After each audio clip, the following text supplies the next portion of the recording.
नमस्कार दोस्तों, तो एक बार फिर से आपका स्वागत है हमारे YouTube channel universal chemistry classes में। मैं नरेंद्र मिश्रा एक बार फिर से उपस्थित हूँ आपको केमिस्ट्री पढ़ाने के लिए। तो प्यारे बच्चों, अभी हमने पिछले वीडियो में पढ़ा था कि जो कार्बनिक रसायन होती है उसमें यौगिकों के साधारण नाम और उनके सूत्र किस प्रकार से बनाए जाते हैं। और बच्चों, इतने सरल तरीके से हमने आपको ये बताया है कि आप बहुत ही आसानी से सारे नाम और सूत्र बना सकते हैं। अभी हमने जो फंक्शनल ग्रुप के विषय में पढ़ा है उसमें हमने पढ़ा था कि इसके दो पार्ट होते हैं। पहला पार्ट होता है इनऑर्गेनिक का और दूसरा होता है ऑर्गेनिक का। देखिए, अकार्बनिक पार्ट जो होता है इसमें जो समूह हमारे ग्रुप्स होते हैं उनमें कार्बन की उपस्थिति हो सकती है लेकिन कार्बनिक माना नहीं जाता है उनको। और जो दूसरा हमारा कार्बनिक भाग है इनमें कार्बन की उपस्थिति होती है और इनको कार्बनिक माना भी जाता है। तो डियर स्टूडेंट्स, अभी हमने पढ़ा है कि जो भी हमारे एल्किल होते हैं, एल्किल याद करिए, एल्किल हमने पढ़ा था कि ये जो एल्किल भाग होता है ये एल्केन और एल्कीन के मध्य का भाग है। तो जो हमारे एल्किल होते हैं इनमें जब हम जोड़ते हैं किसी इनऑर्गेनिक ग्रुप को तो हमारा बनता है एल्किल प्लस ग्रुप बराबर ऑर्गेनिक फार्मूला। अब हम आगे पढ़ेंगे आज बच्चों हमारा दूसरा पार्ट जो है कार्बनिक भाग। ये जो है हमारा कार्बनिक समूह है और इसके नाम कैसे बनाए जाते हैं इसको हम आज पढ़ेंगे। तो जैसा कि आप जानते हैं कार्बनिक समूह कौन कौन से होते हैं, आइए इसको हम इरेज कर देते हैं और इसके आगे की कहानी शुरू करते हैं। प्यारे बच्चों, आपसे निवेदन है कि अगर आप हमारे वीडियो को वॉच कर रहे हैं, देख रहे हैं तो लगातार देखते रहिए और प्लीज अभी हमारे सब्सक्राइबर नहीं बढ़ रहे हैं तो मैं चाहता हूं आप लोग लाइक करें और सब्सक्राइब करें और साथ में शेयर करें। निवेदन है आपसे, मैं आपको बहुत इजीएस्ट केमिस्ट्री पढ़ाऊंगा, बिल्कुल इजीएस्ट, आपके दिमाग में एकदम पैक होगी।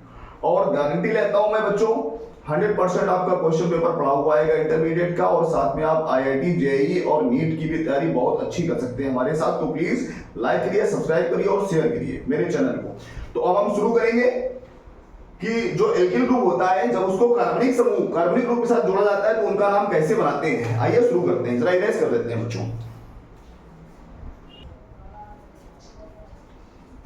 तो प्यारे बच्चों, नोट करते हैं सबसे पहले कार्बनिक समूह। ध्यान दीजिए जरा, हमारे जो कार्बनिक समूह इंपॉर्टेंट है उनमें सबसे पहला हमारा समूह आता है COOH, इसे हम कार्बोक्सिलिक ग्रुप पढ़ते हैं। दूसरा हमारा समूह आता है CHO, तीसरा हमारा आता है CONH2, चौथा हमारा समूह आता है COX। X के पर हम रख सकते हैं, क्या रख सकते हैं जरा देख लीजिए, COCl, COBr, COI। तो आदि समूह हम रख सकते हैं इनकी जगह पर और इनके नाम कैसे बनाएंगे थोड़ा सा अध्ययन करते हैं। तो देखिए बच्चों, इनके नाम के कुछ नियम हैं, जरा समझना। चूंकि ये सारे ग्रुप जो है कार्बनिक, उनका जो डेरिवेशन मतलब जो उनको बनाया जाता है उनका जो मेन पार्ट है वो COOH है, कार्बोक्सिलिक ग्रुप है, ठीक है ना। और कार्बोक्सिलिक ग्रुप जो है इसकी ध्यान समझना, इसकी पहचान हुई थी HCOOH से, यहां से नामकरण हुआ था। इसका नाम फॉर्मिक एसिड होता है तो यहां से ही बाकी सबको डेरिवेट किया गया, इसलिए सबका नाम यहीं से स्टार्ट होता है। आइए बात करते हैं, अगर कहीं पर कार्बनिक समूह दिए गए हैं तो उनका नामकरण कैसे बनाएंगे बच्चों, समझते हैं। ध्यान दीजिए, अगर कार्बनिक समूह है तो देखिए नंबर फर्स्ट लिख देते हैं। नंबर फर्स्ट, अगर कहीं पर यदि कार्बनिक समूह है, समूह है और उससे पहले H लगा है, क्या लगा हुआ है, H लगा हुआ है, तो नाम की शुरुआत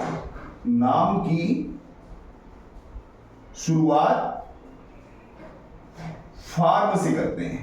कहां से, फार्म से करते हैं और प्लस समूह का नाम लिखते हैं, समूह का नाम। बच्चों ध्यान समझना बहुत अच्छी तरीके से, बहुत इंपॉर्टेंट पॉइंट है, बहुत इजी पॉइंट है, आप सारे नाम सीख जाएंगे। इसका नाम क्या है, इसके नाम को हम पढ़ते हैं इक एसिड। क्या पढ़ते हैं, इक अम्ल। जरा ध्यान देना बच्चों, इसको पढ़ते हैं एल्डिहाइड, इसको पढ़ते हैं एमाइड, इनको पढ़ते हैं इल हैलाइड और हैलाइड के क्लोराइड, ब्रोमाइड, आयोडाइड आप लगा सकते हैं। जरा ध्यान समझना, तो जैसे एग्जांपल देखते हैं, COOH है और इसके पहले लगा हुआ है H। तो यदि कार्बनिक समूह है और उससे पहले अकार्बनिक सॉरी ये अलग पार्ट है, इतना अलग है। यदि कार्बनिक समूह है और उससे पहले H लगा हुआ है तो नाम की शुरुआत फार्म से करते हैं। अब देखिए ये हमारा कार्बनिक समूह है और इसके पहले H लगा हुआ है तो नाम की शुरुआत कहां से करेंगे? हम फार्म से करेंगे। तो हम लिख लेंगे पहले फार्म, लिख लिया हमने फार्म, और उसके बाद समूह का नाम, तो समूह COOH है, इसका हम पढ़ते हैं इक अम्ल, तो क्या हो जाएगा यहाँ पर? इक अम्ल। क्या नाम बन गया बच्चों? समझ गए होंगे आप लोग, फार्मिक एसिड या फार्मिक अम्ल बन गया। इसी प्रकार दूसरा एग्जांपल देखिए, जैसे लिखा है HCHO लिखा हुआ है, तो ये है ग्रुप और ये H लगा है पहले, समझ रहे होंगे आप लोग, ये है ग्रुप और ये H लगा है, तो क्या करेंगे हम? पहले H की जगह पर क्या लगाएंगे हम? H लगा है तो नाम की शुरुआत फार्म से करते हैं, तो पहले लिखेंगे फार्म, और उसके बाद CHO का नाम क्या होता है? एल्डिहाइड। क्या बन गया बच्चों नाम? फॉर्मेल्डिहाइड। समझ गए होंगे ना किस तरीके से नाम बनाया? इसी तरीके से आप बना सकते हैं। देखिए बच्चों, हर नियम के कुछ न कुछ तो अपवाद होते हैं, तो हो सकता है इसमें भी एक दो अपवाद निकल सकते हैं। अगर ऐसे हैं तो आप हमसे पूछ सकते हैं, और बाकी जो कार्बनिक ग्रुप कुछ ऐसे भी जिनके नाम अलग तरीके से बनते हैं, तो अगर आपको कंफ्यूजन है तो आप कमेंट बॉक्स से हमसे पूछ सकते हैं कि सर जी हमको उस ग्रुप के नाम कैसे बनते हैं समझा दीजिए, हम आपको समझाएंगे। इसके लिए आप हमको कमेंट करिए, ठीक है। अब बच्चों नियम नंबर 2 पढ़ते हैं, देखते हैं नियम नंबर 2, तो इसको आप लोग नोट कर लीजिए, उसके बाद हम नियम नंबर 2 पढ़ाते हैं बच्चों।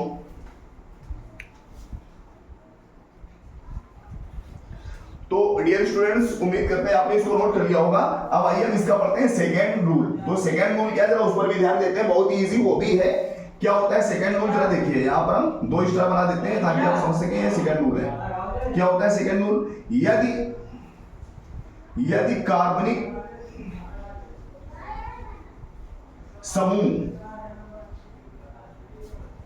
से पहले CH3 लगाए, क्या लगाए?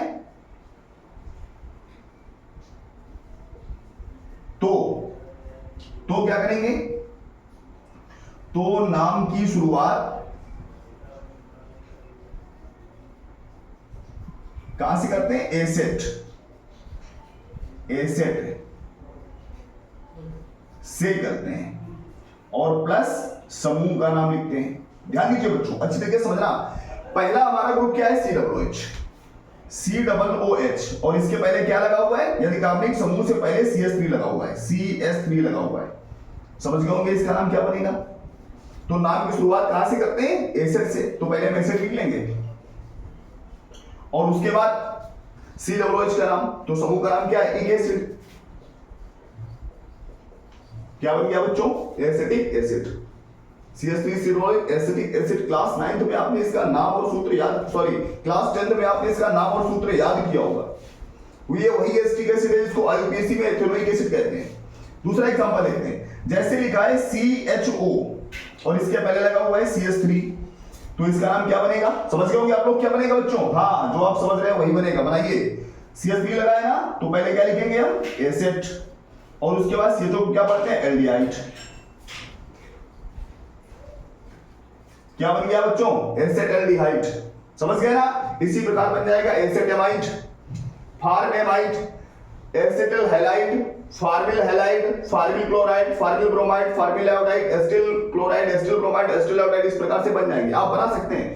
तो प्यारे बच्चों, मुझे उम्मीद है आप लोगों को बिल्कुल ये टॉपिक समझ में आ गया होगा, और कितना आसान है ये आप सोच रहे होंगे कि कितना आसान है ये, इसी को आपने याद किया है, तो आप समझ गए होंगे कि हम आपको याद नहीं करने देंगे। भाई साहब, साइंस याद नहीं की जाती है, साइंस सीखी जाती है। तो प्लीज इसको अच्छी तरीके से देख लीजिए, समझ लीजिए और नोट कर लीजिए। उसके बाद हम चलते हैं अपने अगले टॉपिक पर, और हमको कमेंट करके बताइए कि हम कैसा पढ़ा रहे हैं और आपको कैसा लग रहा है। और अगर आपको अच्छा लग रहा है तो प्लीज हमारे चैनल को लाइक, सब्सक्राइब और शेयर जरूर करिए, ताकि मोटिवेशन होता रहे हमारा भी।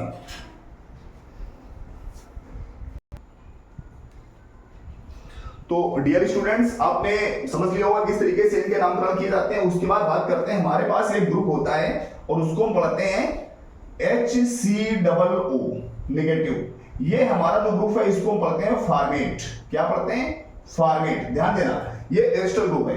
कौन सा ग्रुप है? एस्टर। तो इसे हम फॉर्मेट पढ़ते हैं। इसी प्रकार हमारे पास दूसरा ग्रुप जो है HCS3 सिंगल बॉन्ड COO और इस पर नेगेटिव, इसको हम पढ़ते हैं एसीटेट। क्या पढ़ते हैं? एसीटेट। तो देखिए बच्चों, एस्टर ग्रुप दोनों ही कौन से ग्रुप है? Ester group, R single bond C double O negative, ये एस्टर ग्रुप है। अब देखिए, अगर एस्टर ग्रुप कहीं पर लगा हुआ है, इसका हमको साधारण नाम, जनरल नाम बनाना है, तो जानते हो हमेशा इसका नामकरण पीछे से होता है। डियर स्टूडेंट्स देखिए अच्छी तरीके से समझिए, हमेशा इसका नामकरण पीछे से होता है। जैसे एग्जांपल लेते हैं, लिखा हुआ है H single bond C double bond O single bond O single bond CH3।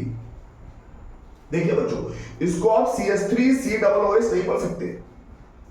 Confusion बहुत से 100 में से 95% बच्चों को कंफ्यूजन रहता है कि ये पीछे से पढ़ेंगे तो एस्टिक एसिड हो जाएगा, लेकिन एस्टिक एसिड नहीं है। एस्टिक एसिड का सूत्र होता है CH3 single bond C double bond O single bond O single bond H। देखिए यहां पर इन दोनों कार्बन के बीच में बॉन्डिंग है और यहां पर दोनों कार्बन के बीच में ऑक्सीजन लगा हुआ है, इसलिए ये हमारा एस्टर ग्रुप है, एस्टिक एसिड नहीं है। तो हम बात करेंगे एस्टर ग्रुप का नामकरण। तो जब भी एस्टर ग्रुप होता है तो नामकरण पीछे से किया जाता है। और कैसे किया जाता है? देखिए ये लगा हुआ है हमारा CH3 और इसको हम पढ़ते हैं मिथिल, और इतने को पढ़ते हैं फॉर्मेट। क्या नाम बन गया? मिथिल फॉर्मेट। समझ गए होंगे आप, क्या नाम बना? मिथिल फॉर्मेट। इसी प्रकार से अगर CH3 single bond C double bond O single bond O और सिंगल बॉन्ड CH3 है, तो इसका नाम क्या हो जाएगा?